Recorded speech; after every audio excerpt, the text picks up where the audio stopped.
I suffer from a disease that impacts almost every single person on this planet. At times, this disease runs rampant, and other times it remains dormant. But the incredible thing about this disease is that it is so potent that if left untreated, has the power to start wars, eliminate nations, separate families, and drain relationships. The disease that I am referring to is selfishness. The idea that you, your wants and needs, are more important than those of others. Selfishness has become such an epidemic that it's deeply ingrained into American culture. So much so, it even has its own genre of photography, the selfie. And while I snap photos with the best of them, I'm growing ever more concerned by the prevalence of self-absorption and distractions that we are becoming accustomed to. As a personal stylist and speaker, I help my clients and the hundreds of teenage girls that I have worked with to understand the oppressive culture that our media generates.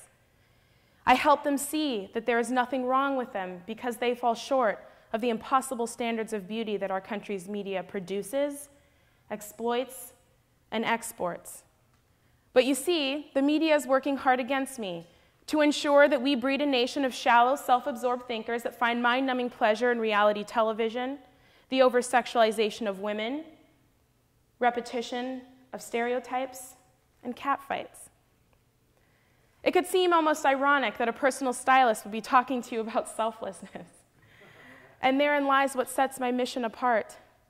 You see, my industry and its designated film, The Devil Wears Prada, insinuate that selflessness, kindness, and consideration of others' thoughts and feelings cannot and will not be tolerated in the commerce, business, creative, or fashion space. But I am here to serve as a testament to you, to show you that selflessness not only can exist, but it must permeate in business, in relationships, and in our lives. This act and movement is something that I hope to spur within each of your hearts by sharing 4 simple words. It's not about you. These 4 words continue to transform my life, my business, and my existence. And with that, I would like to share a small and quiet story with you. It's not necessarily one of grandeur. I wasn't able to feed 1,000 people or conquer a disease, or receive the highest honor that our nation grants, my own reality show. No, this act and movement started with the simple sharing of a hand. It cost me nothing and remains virtually unseen. A few years ago, I decided to take a trip to San Francisco, and surprise, surprise, the San Francisco fog delayed my flight 2 hours. I had packed a book just for this occasion, as the airline industry and myself have an unspoken agreement that they will always delay my flight, always select me for the random search, and they will always require me to throw away my expensive hair conditioner. It's a fate that I've accepted. And so with 2 hours to kill, I decided to partake in my favorite pastime, people watching. I looked around and I saw everyone trying so desperately to distract themselves from the reality that they were actually at the damn airport. I saw a sea of faces lit by cell phone screens, Sudoku sheets and books spread open. The only person sitting quietly absorbing the scenery was an elderly woman because she grew up in a time when constant stimulus was actually considered to be a nuisance. At this time, a striking woman sat across from me, and we immediately locked eyes with one another. And in that moment, I knew this lady's going to sit next to me on the airplane. I have to admit, I was a little disappointed as I harbored this irrational hope that one day while I'm waiting for my flight, John Stamos will sit across from me, and he will say, "Grand Beauty, come away with me," in first class, of course. In this moment, I knew that this was not going to be a reality, at least that day. Alas, boarding time came, and I started the awkward process of looking for a seat. And I don't know why, but I made a decision that defied all logic, common sense, and strategy, and I chose a seat in the very last row of the airplane. The second to last woman to board was the same person who had sat across from me. And lo and behold, the seat that she chose was the one right next to mine. I looked at her and said, "Nice to meet you." And I could tell something about her seemed off, that she seemed sad. And I knew I was being presented with a choice. I could either acknowledge her or do what I really wanted to do, which was to turn inward and tuck myself into that small nook of freedom called the window seat, put my music on and dive into a book. I figured I could at least ask her, "How are you?" "I'm okay," she said, a little sad, and her eyes started to fill with tears. And I did something awkward, bold, and not necessarily something you want to do to a stranger in a public space. I took her hand, and she let me leave it there. She said, "My best friend is dying, and I just said goodbye. This is probably the last time that I'm ever going to see him." In this moment, I knew my purpose for sitting on this airplane, why I was in this exact row, in that exact seat. I was meant to give this woman the opportunity to share the legacy of her friend and in turn make a new one. We have so many of these opportunities presented to us, chances to encourage one another, to listen. But so often distractions let our selfishness prevail. Relationships truly are the backbone of our civilization. Relationships made up of people, the same people that start wars and end them, that ruin lives and restore them. And you would think that we would have figured it out by now, the meaning of this all, that we're here to take care of one another. You'd think that we would remember how desperately we need one another. But so often and so quickly we forget. The prevalence of social media, relevancy, and this insatiable need to brand ourselves allows us to be profoundly self-involved. Our wants, our needs, our issues, our problems, however grand they may be, could always be made smaller with perspective. But who in the hell has time for that? Especially since we're all just so busy and important, aren't we? I mean, the constant consumption of text messages and email and picture taking and Facebook has given us the illusion that we're all in such high demand. It makes me crazy. I just want to do this to your cell phone. Oh, wait, hold on. Yeah, I'm giving a TED talk, not good to text. It just makes me want to take a hammer to your phone. You're so important that you can't even hang up the phone when you pay for a coffee at Starbucks or order your groceries at the store. Every single time you choose not to hang up the phone, you just told that person across the counter that you are more important than they are, that your work is more valuable than theirs, and that they do not need or want your conversation or interaction. In 2010, the National Safety Council released a report stating that 1.6 million car crashes are caused each year because of cell phones used behind the wheel. Text messages now have more value than human life on the freeway. I know what some of you are thinking. Selfishness. Sounds all nice, hippie chick, but what's in it for me? Why should I be selfless? We ask these questions, but you see, we can't help but be selfish.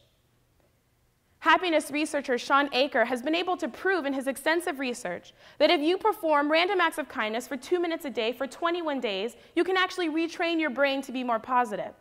And so what? Well, when your brain is more positive, you're 31% more creative, intelligent, and productive. That means that selflessness through acts of kindness can actually make you and your work smarter, better, and more productive.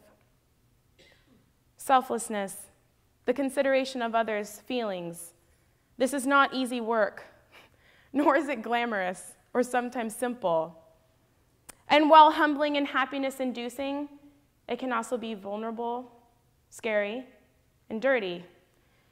Because acknowledging someone behind the counter and disrupting someone on the phone can indeed be awkward. And having to travel to neighborhoods and work with people outside of your comfort zone can absolutely be scary. The last thing we want to do is think about our friends' feelings before we get to express our own. But I want to show you what the world looks like when selfishness prevails so that I can encourage you to do the work that is necessary to make our world better now. You see, selfishness rears its head in a multitude of symptoms: fraud, corruption, gossip, bullying, cruelty, crimes against humanity, trafficking, and that's just the start. Corrupt CEOs embezzling money to support their frivolous lifestyle, shattering the dreams of those who originally invested in theirs. Teenage girls and children being trafficked around the world and their bodies sold for sex so their abusers can have their needs met and their pockets stuffed full. We cannot afford to be selfish. You see, I want to envision a world in which selflessness prevails. Could you imagine what your corporate culture would look like if every single person on your staff, especially the executive leadership team, operated under the idea that it's not about them? Better yet, could you imagine traffic during rush hour if everyone driving behind the wheel thought, it's not about me? Leadership all around the world in government, politics, military, religion, entertainment, and media making decisions centered around the greater good of humanity instead of the mighty dollar, stock options, and compensation packages. You see, I wanted to know what this world could really look like. And so I asked my friends and family to share photographs of themselves demonstrating acts of selflessness. And what I saw was wonderful. I saw my friends falling in love, thinking of others, starting businesses, creating movements. Could you imagine if this became an epidemic?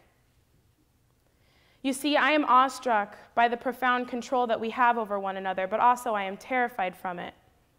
Our selfishness has the power to destroy human life and make it feel utterly insignificant, make people feel as though they don't matter.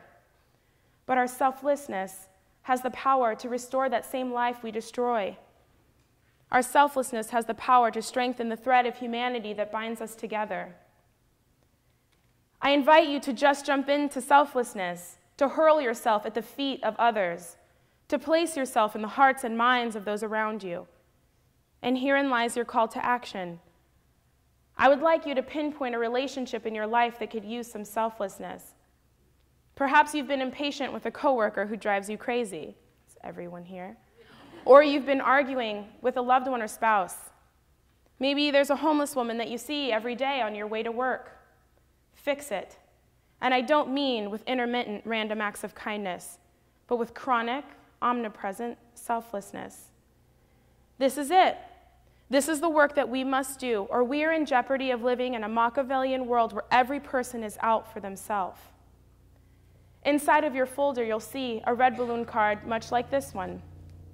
I invite you to write a message of encouragement, a note of selflessness, and to share it with that person that I asked you to pinpoint a moment ago. But that's not all. I would like to see what you've done so that I can encourage you to do the work that is necessary to make the world better. I would like you to share your message of hope and inspiration on our Facebook page. The address is printed on the back of that card.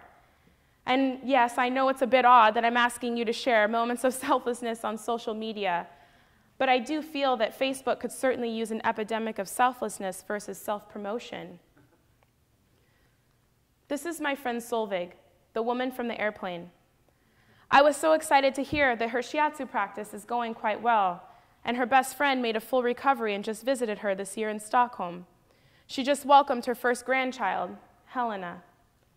When I look at this photograph, I'm reminded that these little minutiae tasks and meaningless interactions with one another aren't so meaningless after all. Every interaction with another person or being is your opportunity to restore or ruin their faith in humanity.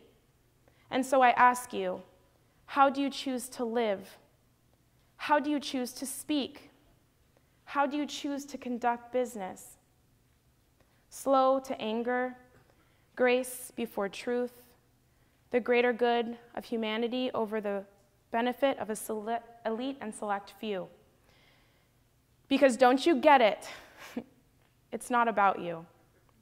Thank you.